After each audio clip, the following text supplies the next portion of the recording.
ධනය කියන්නේ බැංකුව ගිණුමක තියෙන ඉලක්කම් ටිකකට විතරක් නෙමෙයි.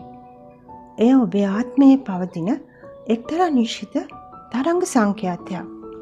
ලෝකයේ බහුතරයක් මිනිස්සු මුළු ජීවිත කාලයම ගත කරන්නේ බාහිර ප්‍රතිඵල සිදුවන්න.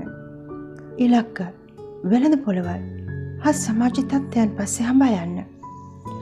නමුත් මේ යථාර්ථය නිවැරදිව තේරුම් ගත් මිනිසුන් රහසක් දන්නවා.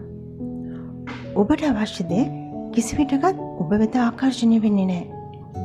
ඔබ වෙත ආකර්ෂණය වන්නේ ඔබ කවුද යන වග පමණයි. සෑම උදාසනකම මේ ලෝකය ඔබේ අවධානය ලබා ගැනීම වෙනුවෙන් නිහඬ වෙන්දේසියක් පවත්වනවා.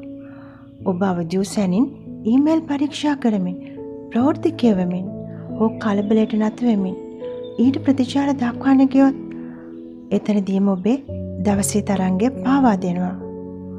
ඉහළ තරංග සංඛ්‍යාතයක්, හයි වයිබ්‍රේෂන් එක සහිත දිනචර්යාවක් නිර්මාණය කරන්නේ ලෝකයෙන් පලා යන්න නෙවෙයි, ලෝකය ඔබේ පාලනයට නතු කරගන්නයි.